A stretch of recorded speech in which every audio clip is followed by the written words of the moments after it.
Hola, buenas noches. Estamos transmitiendo este domingo 18 de agosto. Es una transmisión inusual para que normalmente estamos transmitiendo estos análisis y estos comentarios informativos entre semana. Pero creo que debido al interés de muchas amigas, sobre todo mujeres y también de colegas y amigos, por analizar lo que sucedió el viernes 16 de agosto en la Ciudad de México con las protestas que pues ocuparon la atención mediática, las protestas contra la violencia sexual. Creo que es importante hacer un análisis y un contexto de lo que estas manifestaciones y estas protestas representan, más allá de la reacción inmediata, del enojo o de la furia de algunos sectores por la vandalización del mobiliario urbano, del Metrobús o de las pintas al ángel de la independencia. Creo que es importante no quedarnos solamente en esta anécdota, sino también entender lo que está sucediendo y lo que ocurre con estos nuevos movimientos de jóvenes. La gran mayoría, el 80% son menores de 30 años, muchas veinteañeras, que están representando una nueva generación de movilizaciones feministas, de movilizaciones de mujeres, en contra de un elemento fundamental que es la violencia, en contra de la violencia sexual, en contra de la violencia de género, y creo que este es importante señalar. Aquí estoy viendo que dice, ellas no nos representan. No es un asunto de representatividad porque no son diputadas ni son senadoras, son jóvenes que representan colectivos de grupos feministas de esta nueva generación, y creo que en este sentido lo importante es hacer un análisis de lo que está sucediendo en la Ciudad de México, en el país. No podría existir este tipo de manifestaciones y de expresiones de violencia también verbal, de una furia muy especial, de un mal humor social tan fuerte, si no tenemos el contexto de lo que está sucediendo o de lo que ha sucedido. Agradezco a quienes nos están aquí sintonizando, saludos a muchas amigas y amigos que están aquí, son varias y varios los que están aquí opinando y comentando. Lamentablemente, dicen, los infiltrados dañaron la imagen de la protesta. Bueno, aquí vamos a estar escuchando y sus comentarios mientras cuando se reúnen más personas estamos aquí analizando lo que sucedió o lo que está sucediendo. En primer lugar, lo que yo quiero comentarles es, para quienes no conocemos o no somos especialistas en el tema del feminismo y de los movimientos feministas, creo que es importante acudir a algunas fuentes históricas recientes. No es lo mismo el feminismo del siglo XXI que el de finales del siglo XX. Son posiciones cada vez más distintas y más fuertes las que estamos viendo en esta última década. Sobre todo, yo creo que hay que entender que son tres grandes ejes, según lo que hemos estado analizando y viendo en los últimos años. Son tres grandes ejes que han movilizado a las mujeres, a las activistas, a las jóvenes, estudiantes y también a quienes forman parte de las llamadas constelaciones de los movimientos feministas de todo tipo. Por un lado está el tema siempre fundamental de la despenalización del aborto o la legalización del aborto, que es una agenda que cruza prácticamente a todos los grupos feministas en un consenso común. Por otro lado está el reclamo de la paridad. El reclamo de la paridad creo que es donde más se ha avanzado en términos políticos, pero no se avanzó en términos sociales. La paridad de género se adoptó en el séptimo Encuentro Nacional Feminista del 92, cuando los grupos feministas de entonces le demandaron a los partidos políticos la paridad de cuotas y de representación. Y se avanzó mucho, tan es así que en este momento tenemos un Congreso, de una Cámara de Diputados y un Senado, en donde la mitad de las legisladoras son mujeres y la otra mitad son varones. Se avanzó en este término de la paridad de género y en esta estrategia del empoderamiento de las mujeres. Pero esto no ha resuelto el tema fundamental de las otras paridades, porque la paridad de la representación política no se ha traducido en una paridad en las circunstancias laborales, salariales, mucho menos educativas y, por supuesto, mucho menos en el hogar. ¿Qué quiere decir esto? Que la desigualdad de género sigue siendo un asunto radicalmente grave en los centros de trabajo, en los centros educativos y, por supuesto, en los hogares. Pero en donde menos se ha avanzado y donde más ha habido indignaciones en el tercer eje de las demandas de los grupos feministas recientemente, que es la lucha contra la violencia sexual.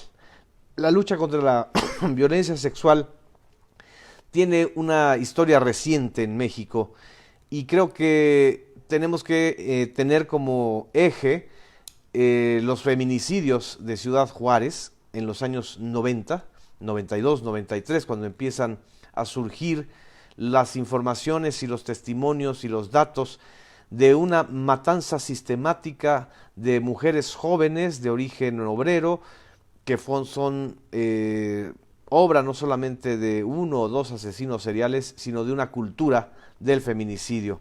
Y de ahí entramos a todo ese debate sobre los feminicidios en México, pero en el 2000 se da el parteaguas realmente, y es mucho más grave a partir del 2006, cuando la guerra contra el crimen organizado prácticamente borra el tema de la especificidad de la violencia de género, para que entonces se hable solamente de los muertos y de los heridos de la guerra contra el crimen organizado. Los feminicidios pues prácticamente generaron una demanda nacional y en especial en un estado, en una entidad y sobre todo en un municipio donde se están cometiendo en estos momentos el mayor número de crímenes contra mujeres, de violaciones, de secuestros, de abusos, de violencia sexual. Estoy hablando del Estado de México, la entidad más grande de la República y, por supuesto, del municipio más grande de la República y del municipio más grande del propio Estado de México, que es Ecatepec. La violencia en Ecatepec, la violencia cotidiana contra mujeres, niñas, adultos mayores, es un asunto constante, tan constante que en buena medida estos movimientos en contra de la violencia sexual se han incrementado en la zona metropolitana precisamente por los casos en Ecatepec. Ya no hablamos de Chimalhuacán, que es otra zona también del Estado de México, donde los feminicidios son recurrentes. En los últimos 10 años, nada más para que tengamos una idea del contexto, de las 124 movilizaciones feministas en la Ciudad de México, 67, es decir, la mitad, de 67 de 124, fueron contra la violencia sexual. 26 fueron sobre temas de derechos sexuales y reproductivos, básicamente la despenalización del aborto, y 30 fueron sobre derechos humanos. Pero en 2016, hace apenas 3 años, se disparan las movilizaciones contra la violencia sexual y llegan a ser 15. Hay una gran manifestación en abril del 2016, 24 de abril de 2016, donde inicia la llamada Primavera Violeta o la llamada Revolución Violeta. Y la Primavera Violeta surge también a raíz de la violencia contra las mujeres en el Estado de México y con Ecatepec como epicentro. No podríamos explicarnos a estas jóvenes que están ahora manifestándose y marchando y reclamando que no les pidan que se porten bien, si no tenemos en cuenta esta movilización del 24 de abril de 2016. Es la Primavera Violeta. Y la Primavera Violeta no solamente se da en la Ciudad de México, se da en otras partes de América Latina y de Europa, y están interconectadas además con movimientos de Argentina, de Estados Unidos, por supuesto, y de España y de Europa en general. El salto cualitativo de estas movilizaciones contra la violencia de género son las redes sociales. Las redes sociales se vuelven y se han convertido en los catalizadores de esta generación de jóvenes de menos de 30 años, de menos incluso de 25 años que se convocan a participar a través de las redes sociales.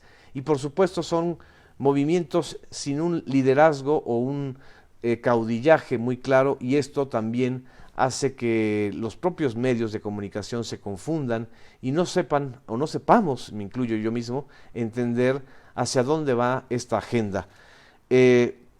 La movilización nacional contra la violencia de género y contra la violencia machista, básicamente, en 2016 alcanza 40 ciudades de la República. Esto es lo que nos está hablando de un movimiento que está en ascenso. No es una casualidad, no es obra de unos provocadores o de unas provocadoras lo que ocurrió el viernes 16 de agosto. Es un asunto que tiene que ver con una serie de movilizaciones y con una historia, en tanto las autoridades nacionales, estatales, incluso municipales, no tomen cartas en el asunto, fundamentalmente en este tema de la violencia. Creo que esto es lo que está movilizando de una manera mucho más fuerte a las jóvenes y a las mujeres urbanas, y esto hay que entenderlo, aunque algunos no compartan los métodos ni las formas. Estamos ante un movimiento de mucha indignación, de mucha interacción en redes sociales. Aquí nada más, por ejemplo, estoy viendo un texto que me enviaron, por favor, y los quiero compartir con ustedes, que habla mucho de este tono y de esta forma en donde están planteando ellas mismas su posición frente a frente a la violencia. Las cámaras siguen con meticulosidad las roturas en la estación del Metrobús, las feministas vandalizan. Están hablando de lo que pasó el viernes 16 de agosto. Las feministas vandalizan, son destrozos, sí. Imaginemos que es una mujer, que es de noche, que es su cuerpo. Así sucede. Los feminicidas vandalizan los cuerpos femeninos, los destruyen, los escrituran, un pezón arrancado a dentelladas, la escritura de la más feroz de las violencias, y caminan las calles de las ciudades ensangrentadas, los feminicidas, los violadores, como si nada.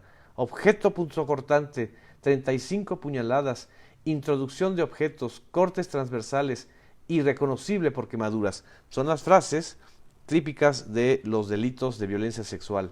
Están rompiendo los vidrios con un extinguidor, nos informa el reportero esta noche. Nota roja, pan nuestro de cada día. Violación tumultuaria. Vandalizan los muros, nos informa el reportero esta noche. Nota roja, pan nuestro de cada día. Cuerpo femenino, 20 años fragmentado. Fragmentado quiere decir que después de violación, tortura, feminicidio, cortaron el cuerpo en pedazos. Ajá, con una sierra, por ejemplo, con un cuchillo. Y luego hay que ir al supermercado, ¿verdad? Por las bolsas negras de basura, de esas de plástico. Es difícil que las madres encuentren el cuerpo de sus hijas. Los familiares buscan cuerpos desmembrados. Daniela en ese taxi que desviaba la ruta, sola, desamparada, la chamaca más infinitamente sola del mundo. Somos esa sociedad que no supo y no pudo proteger a Daniela. Ayúdame. Y así este largo alegato, que si quieren yo las puedo compartir en mi muro, es la expresión de lo que está sintiendo y de lo que están planteando estas jóvenes. Esto es lo que yo quiero compartir con ustedes, más allá de una posición de condena o de apoyo. Es lo que primero tenemos que hacer es entender de dónde viene y el contexto, porque el contexto violento en este país es terrible para las mujeres. Nada más, el mismo 16 de agosto, las organizadoras de la marcha plantearon un pliego petitorio dirigido a la jefa de gobierno Claudia Sheinbaum, a la Procuradora General de la Ciudad de México, Ernestina Godoy, al secretario de Seguridad Ciudadana, Jesús Horta Martínez, y a la fiscal central de investigación para la atención de delitos sexuales, María Concepción Prado García. Esta información habla de que los hechos recientes: el 10 de julio, una mujer de 26 años fue secuestrada y violada por 2 policías en el Hotel Pensilvania, ubicado en la colonia Tabacalera. La madrugada del 3 de agosto, Una menor dijo haber sido violada por 4 policías a 2 cuadras de su casa. El 8 de agosto, un policía abusó de una menor en los baños del Museo Archivo de la Fotografía. Durante los primeros 6 meses del 2019, 34 mujeres pertenecientes a alguna corporación de seguridad y procuración de justicia de la Ciudad de México han denunciado ante el Ministerio Público maltratos, vejaciones, acoso e incluso violaciones en el interior de su centro de trabajo. En 2016, Amnistía Internacional entrevistó a un centenar de mujeres que denunciaron haber sido sometidas a violencia durante su arresto y concluyó que todas ellas describían algún tipo de acoso sexual o abuso psicológico, incluidas amenazas e insultos misóginos y sexualizados. 72 mujeres, repito, 72 mujeres declararon haber sufrido actos de violencia sexual en el momento del arresto o en las horas siguientes. El Centro PRO ha dado a conocer más de 110 casos de mujeres sujetas a procesos penales y sobrevivientes de diversas formas y fórmulas de tortura sexual. Aunque se reporten constantemente casos de violencia sexual, no ha habido respuesta por parte del Estado y ha permanecido en casi absoluta pasividad. Diversos estudios e investigaciones han arrojado que en los procesos de administración de la fuerza policial militar hay una sistematización del abuso sexual como parte del procedimiento de detenciones y represión. Según cifras del Secretariado Ejecutivo del Sistema Nacional de Seguridad Pública, de enero a julio del 2019, es decir, el primer semestre de este año, se han registrado 3.233 delitos contra la libertad y seguridad sexual en la Ciudad de México. Además, se ha incrementado el número de las violaciones de derechos humanos y van haciendo una serie de referencias a las declaraciones de Costa Rica. Estamos realmente ante un movimiento de indignación y de denuncia muy fuerte y muy importante. Quizá sea el movimiento juvenil y social más radical que estemos viviendo y que creo que lo importante es escuchar, entender y actuar. En fin, estoy viendo aquí sus comentarios. Por cierto, están aquí comentando sobre todo sobre las reacciones del gobierno de la Ciudad de México y también me están viendo sus comentarios. Este es el comentario y el análisis que quería yo hacer esta noche. Creo que es importante compartir esta información, este contexto, y no irnos solamente con las reacciones de bote pronto, estas reacciones de histeria en el Twitter o de maximalismo o de generalización, todas están locas o son feminazis, ese tipo de estigmatizaciones que no ayudan a entender. Y también, del otro lado, entender que no todos los hombres son enemigos por ser hombres, que el orden heteronormativo, patriarcal, etcétera, se tiene que cambiar también con los hombres, también con todos, no con solamente una parte, porque si no lo que vamos a hacer es caer en una guerra sexual y a una espiral en donde la violencia del ojo por ojo, diente por diente, violación por violación, golpe por golpe, pues a final de cuentas no va a solucionar nada. En fin, estoy viendo sus comentarios. Gracias los que también están mencionando la manifestación del día de hoy contra la corrupción en el Poder Judicial.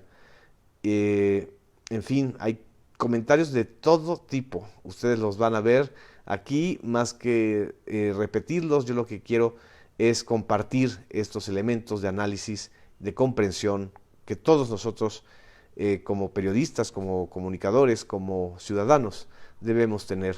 Muchas gracias, feliz domingo, empiecen muy bien la semana. Gracias.